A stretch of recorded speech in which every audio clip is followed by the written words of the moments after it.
una especialidad, ¿no? Y bueno, me encanta empezar con esta imagen. Esta imagen es la de una tomografía de coherencia óptica, que le llamamos OCT, que nos muestra justo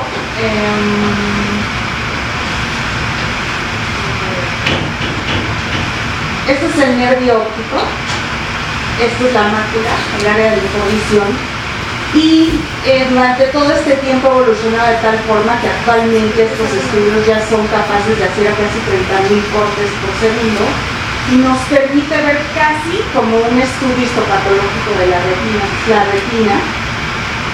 Aquí nos muestra las 7 capas de la retina y esta específicamente es la capa que se daña con el glaucoma. ¿Cómo ves? El glaucoma nos enfocamos solo en el daño en esta parte del ojo, que es la capa de células ganglionares, que es donde están todas estas neuronas y que cuando se juntan se forma la capa de fibras nerviosas, que es la que se daña y empezamos a ver cambios en el nervio óptico. Entonces, pues la pregunta es ¿por qué existe una alta especialidad justo para estudiar esa zona que se daña del ojo? Porque en realidad el glaucoma es un grupo de enfermedades que justo se caracteriza o que conlleva a este daño en la capa de fibras nerviosas y nos va a dar datos característicos en el nervio óptico y todo un cuadro clínico alrededor. Entonces, en realidad, al ser un grupo de enfermedades, pues cada enfermedad o cada tipo de glaucoma nos lleva a un cuadro clínico específico con diferentes grados de severidad y con un diagnóstico o una forma de diagnóstico específica y un tratamiento individualizado y por lo tanto el pronóstico de cada tipo de glaucoma es diferente.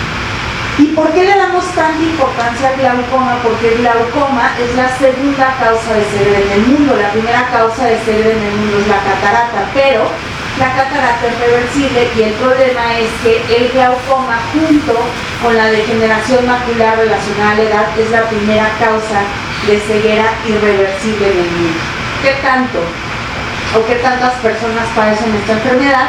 En el 2006, estos autores, que realmente son los autores que más han cambiado como la perspectiva del glaucoma en el mundo, hicieron una estimación de cuántos pacientes iba a haber afectados por glaucoma en el 2020 y se estimó que para el 2020 iba a haber casi 80 millones de personas afectadas en el mundo. Se estima que para el 2040 va a haber 140 millones de personas afectadas, y aquí es lo importante.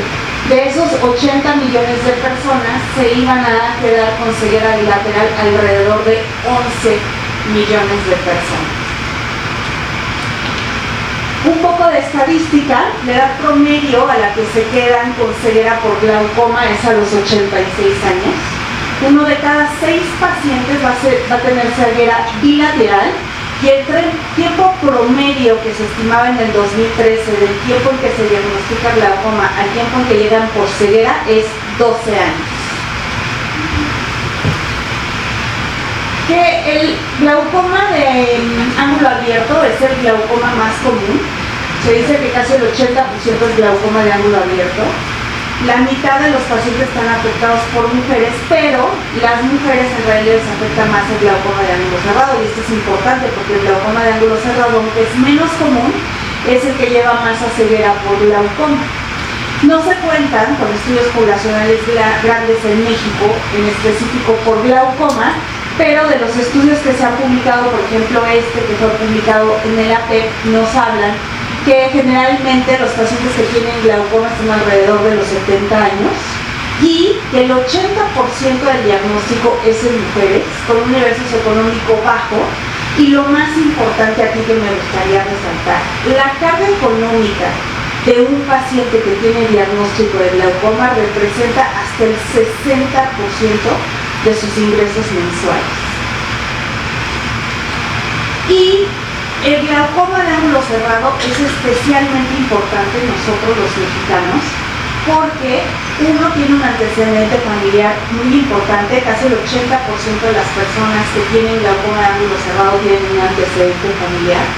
Muchos estudios aquí en México han demostrado que quizás incluso el glaucoma más prevalente en México es el glaucoma de ángulo cerrado, y aquí hago un énfasis muy importante que siempre le digo a los pacientes. el glaucoma de ángulo cerrado es actualmente el único glaucoma primario que se puede prevenir.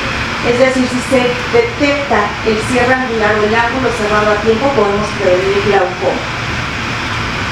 Entonces, para fines como para bajarlo así a la práctica diaria, el glaucoma se divide en 3 grandes grupos: abiertos, cerrados y el del desarrollo, que es otro boleto que ahí no me voy a meter. Y lo más importante es que nosotros, desde una revisión clínica oftalmológica, nosotros podemos detectar muy fácilmente si ese paciente tiene ángulo abierto, ángulo cerrado, y el ángulo cerrado, insisto, antes de que desarrolle neuropatía por glaucoma. ¿Qué quiere decir esto? Esta es una gonioscopía, la imagen de una gonioscopía. Nosotros pegamos un lente al ojo con el que nos permite ver la orilla del iris. Aquí arriba imagínense que es la córnea, y justo es el drenaje del ojo.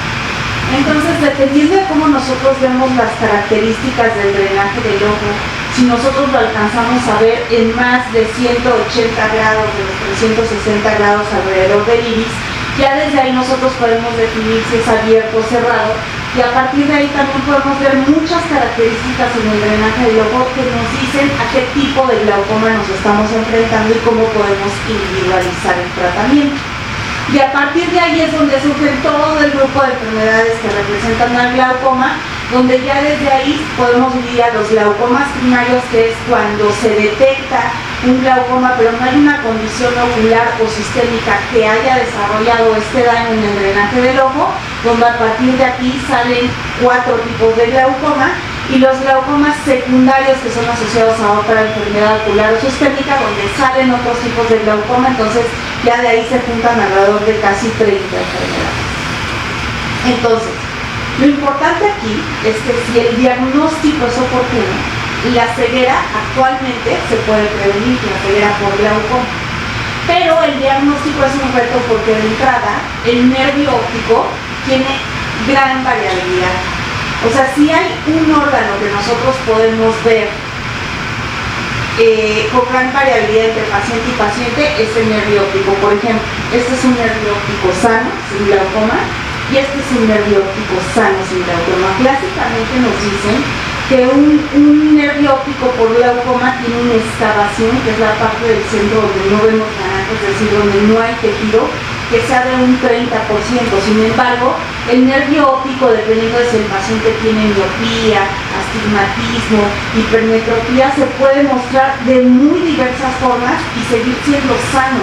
Y es por eso que el glaucoma es muy difícil detectarlo a tiempo por estudios, por ejemplo, de screening poblacionales, porque necesitamos estudios más específicos que nos determinen si estamos hablando de un nervio chiquito pero enfermo, o un nervio grande pero sano.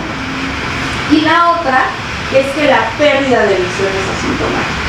Clásicamente nos han enseñado en todos los libros que esto es la visión con glaucoma.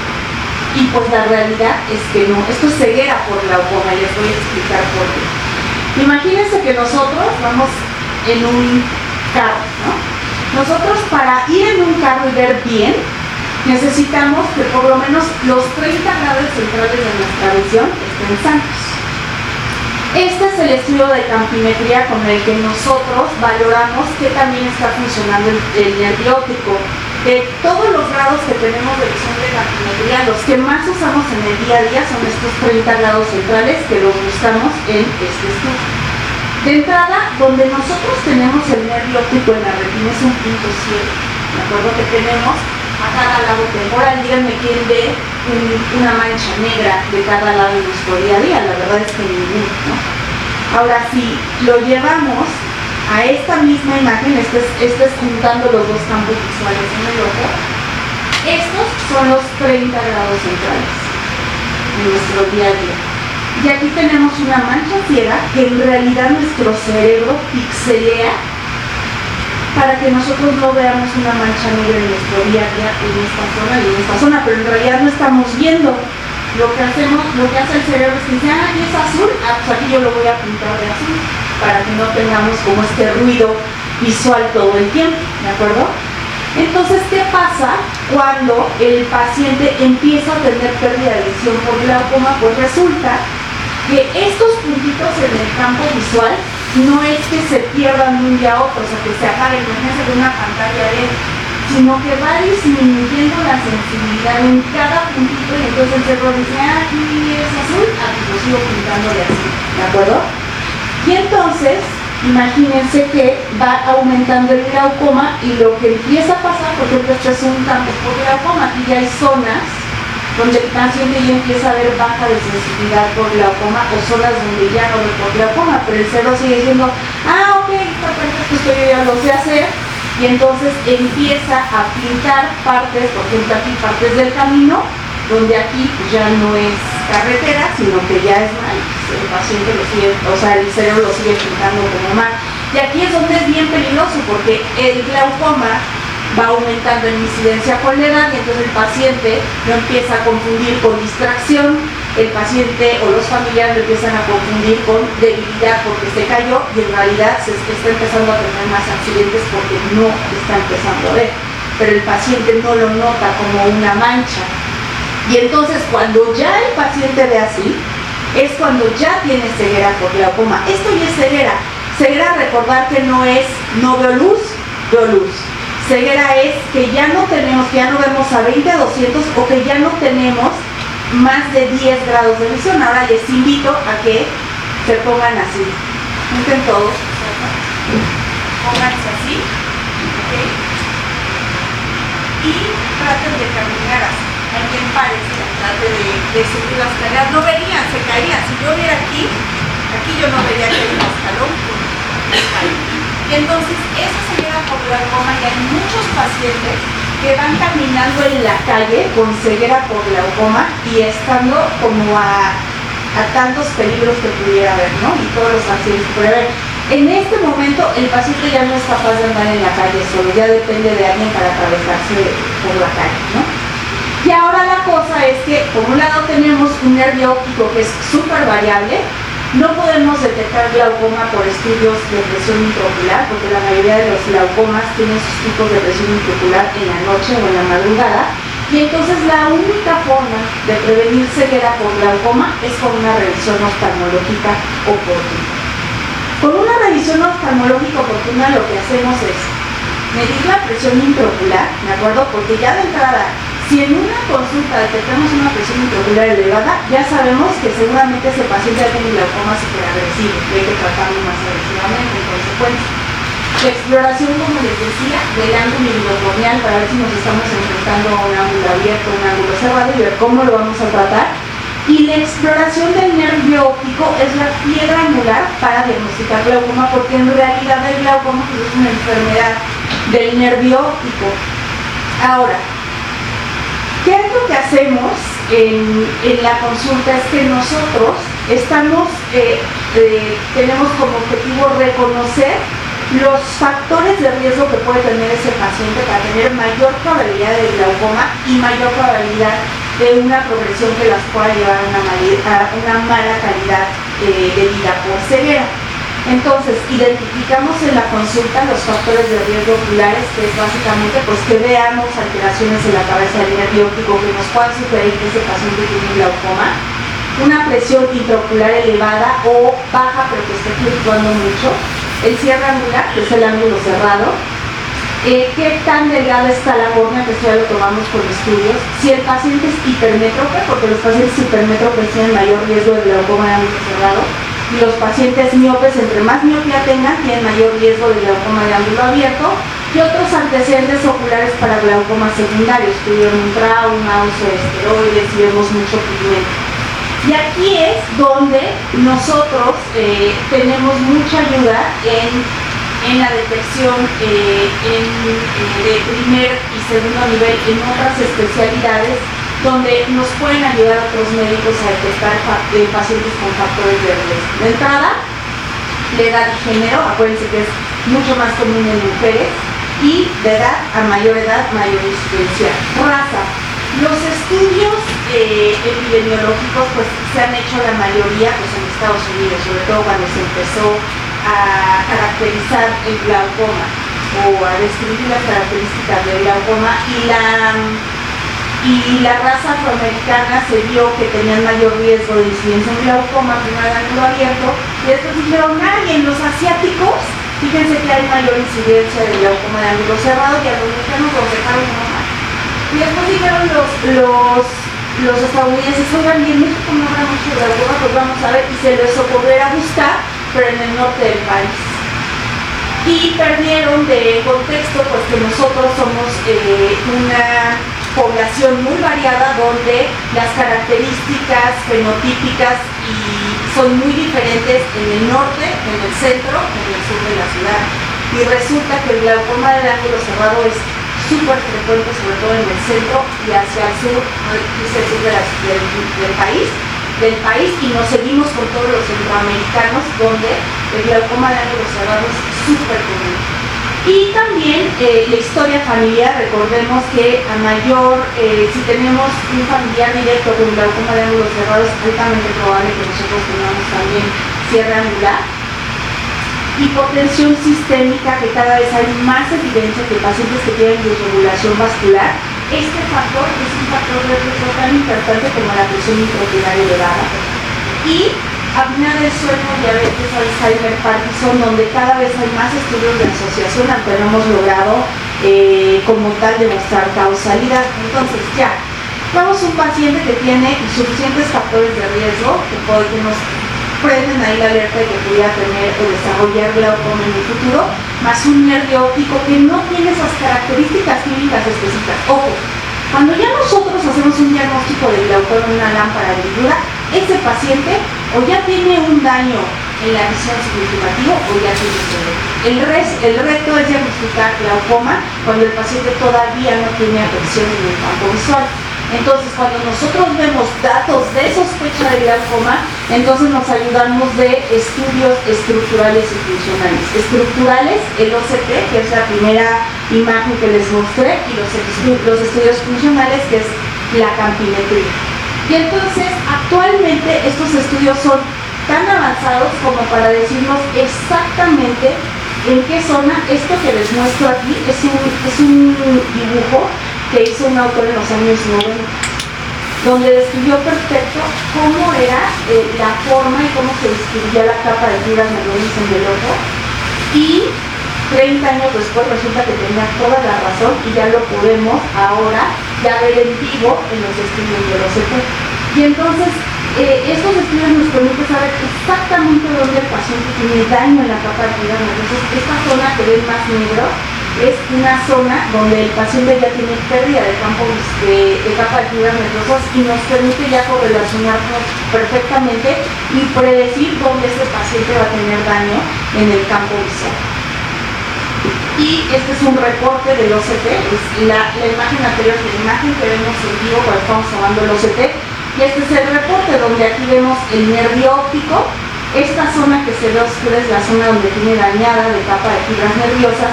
Y estos datos los compara con una base de datos de personas de la misma edad de ese paciente que no tienen glaucoma, comparan el grosor y nos dicen, sí, efectivamente, aquí está muy disminuido.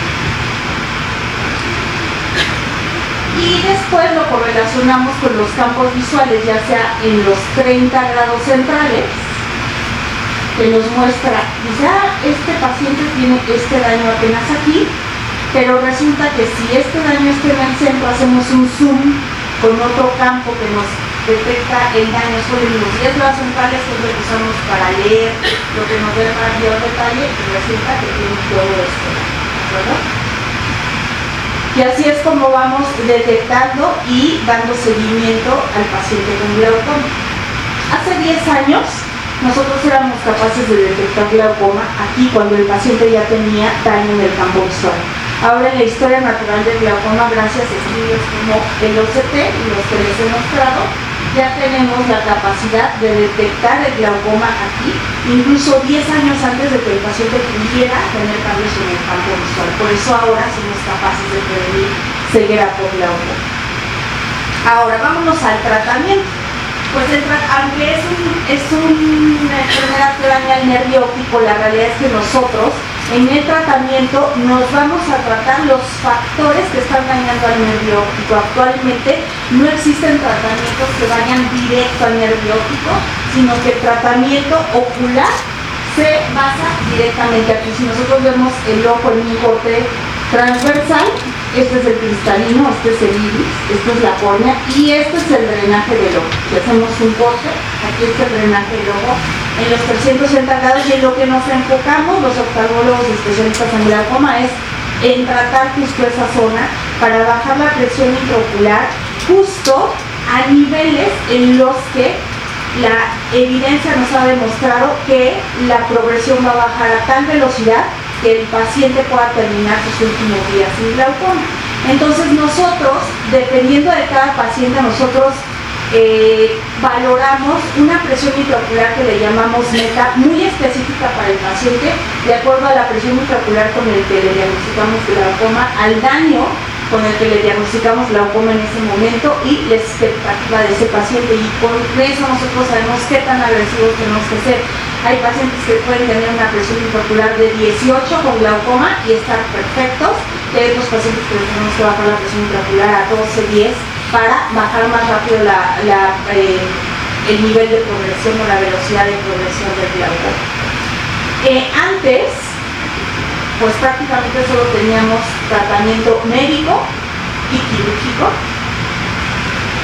Después de los 90 hubo como una gran revolución en el tratamiento del glaucoma y llegaron las prostaglandinas, que nada más es una gota al día con casi nulos efectos sistémicos, y seguimos teniendo como primer lugar también, junto con las prostaglandinas, el uso de beta bloqueadores, pero cada vez vemos que menos pacientes lo podemos usar porque tienen muchas interacciones en pacientes con patologías cardiológicas y respiratorias. El tratamiento con láser, desde hace mucho tiempo, desde que salió el láser ya, tratamos el glaucoma de ángulo cerrado de primera intención con un láser donde hacemos un pequeño agujerito en el iris para ayudar a que el líquido que se está quedando atrás fluya más fácil hacia la parte de adelante del ojo, hacia la cámara anterior, y que entonces podamos tener una apertura angular que ya le permita al humor acuoso salir más fácil hacia el drenaje del ojo, y con eso muchas veces podemos prevenir glaucoma. Actualmente también hay tratamiento láser para el glaucoma de ángulo abierto, donde damos láser justo a la malla trabecular, se llama trabeculoplastía selectiva láser, donde este láser nos permite provocar una reacción biológica donde los fagocitos van y limpian la malla trabecular y nos permiten controlar la presión intraocular del paciente como si fuera una gota. Entonces actualmente a los pacientes ya los podemos dejar independientes de gotas si llegan a tiempo. Y otro láser que es esta, que es una sonda que llega directamente a la malla uroescleral, donde nos ayuda a disminuir la cantidad de líquido que produce el ojo, y esta cirugía nos ha permitido ofrecer cirugías más seguras en lo que llegamos a la trabeculectomía y a la válvula, que eran las cirugías incisionales clásicas con las que se trataba el glaucoma. Antes, después de los medicamentos, solo llegábamos a la trabeculectomía y a la válvula, que son muy buenos para bajar la presión intraocular, pero imagínense que tienen una tasa de complicaciones del 30 al 40% de los pacientes que operamos de glaucoma. Es altísimo. Afortunadamente casi todas son reversibles y no llevan a una pérdida sostenida de la visión a largo plazo, pero eso implica que el paciente, imagínense, tiene que salirse de su vida cotidiana y lo tienes que tener en reposo más de un mes, ¿no? Entonces, a partir de eso, pues sí se han buscado mejores opciones quirúrgicas, sobre todo que le den mayor perfil de seguridad a estas cirugías. Mi objetivo no es platicarles cada una de estas, pero estas son actualmente de la trave y la válvula, ahora toda la opción que tenemos para darle un tratamiento un poco más seguro de los pacientes. Y lo más nuevo que hay es la cirugía microincisional de glaucoma, donde entonces ya son cirugías que ofrecen de un 30% de complicación menos del 10% de incidencia de complicación. Generalmente los hacemos con cirugía de catarata y lo que hacemos, por ejemplo, aquí es quitar la parte del drenaje que no está funcionando bien. Lo hacemos con una cuchilla que se llama Travertón o Cajú. Entramos a partir de una incisión de menos de 3 milímetros y lo que hacemos es quitar esa parte del drenaje del ojo que no está funcionando y así podemos bajar la presión intraocular con mayor seguridad a los pacientes que tienen glaucoma leve o moderado, o ponemos este stent en el drenaje del ojo que permite al ojo tener un pase directo ya al canal de Schlem, que es la zona donde ya se va el humor acuoso sin resistencia. Esta es la cirugía que actualmente es la más moderna en glaucoma y que ya hacemos en México. Estos dos procedimientos ya los hacemos en México en institutos como este de manera más habitual. Entonces ahora ya podemos priorizar la seguridad del paciente en la cirugía de glaucoma para dejar que el paciente regrese a su vida lo más pronto posible. Y también tenemos el abordaje sistémico, donde la evidencia nos ha dicho cada vez más que pacientes que tienen desregulación vascular o baja presión en la noche también desarrollan glaucoma y es un factor de riesgo de progresión y severidad. Donde se ha demostrado que los pacientes que tienen patrones de presión donde en las noches les baja la presión arterial sistémica más del 5-10%, que les llamamos patrón overdieter, estos pacientes tienen 6 veces más riesgo de desarrollar glaucoma que la población general, que es un predictor de daño severo, y generalmente estos pacientes no presentan daño inicial en el campo visual en la periferia, sino que ellos presentan daño inicial en el centro. Entonces son pacientes que pueden empezar con dificultades, por ejemplo, para leer. Entonces decir, es que veo pero no veo, o sea, como que luego se me pierden las letras, pero luego sí las encuentro y entonces me canso, y entonces imagínense eso en la vida cotidiana del paciente, ¿no? Entonces, en estos pacientes también necesitamos de un abordaje cardiológico, no solo ocular. Entonces, a partir de todo lo que ya hemos estado descubriendo en los últimos años del glaucoma, ya la nueva tendencia es que ya tengamos una visión más holística del glaucoma, donde le llaman UGEA, que es el área etiológica del glaucoma en español, donde ya no solo nos vamos al perfil de la enfermedad y al contexto ocular, que es lo que hemos estado haciendo por años, sino que ya nos vamos a buscar factores de riesgo sistémicos para trabajar en conjunto, sobre todo con neurólogos y cardiólogos, y también agregando el contexto psicosocial, donde hacemos pláticas, hacemos campañas donde les decimos a los pacientes, incluso les damos tips de cómo podemos mejorar la adherencia y la persistencia al tratamiento durante todos los años que les quedan del tratamiento de la enfermedad, y también ayudarlos con la situación familiar y con el duelo de pacientes con glaucoma que están perdiendo visión. Entonces, a manera de conclusión, me gustaría que se llevaran estas ideas a casa. El glaucoma actualmente ya no solo es presión intraocular, ya sabemos mucho más acerca de esta enfermedad. Se puede diagnosticar muchos años antes de que el paciente empiece a tener pérdida del campo visual. Y recordar que la ceguera por glaucoma durante muchos años es funcionalmente muy disfuncional. Es decir, no vemos manchas, solo nos empezamos a accidentar y no sabemos por qué nos están pasando estas cosas. Es prevenible y el pronóstico del glaucoma actualmente es excelente si lo diagnosticamos aquí. Y entonces termino con esto, recordar, esto ya lo saben, la pirámide poblacional cada vez se está invirtiendo más, y pues la realidad es que pues ya estamos pensando que la esperanza de vida es a los 90, entonces si a los 40 ya aumenta la incidencia de glaucoma, a los 60 ya pudiéramos empezar a tener glaucoma en el 40% del 14% de la población, perdón, pues imagínense que ahí estamos a la mitad de nuestra vida. Entonces, a los 70-80 años la idea es que nosotros y toda la población en México sigamos haciendo todas nuestras actividades y sigamos siendo productivos y pasándonos las bombas y poder seguir siendo independientes sin esta ceguera por la otra. Por eso empezamos a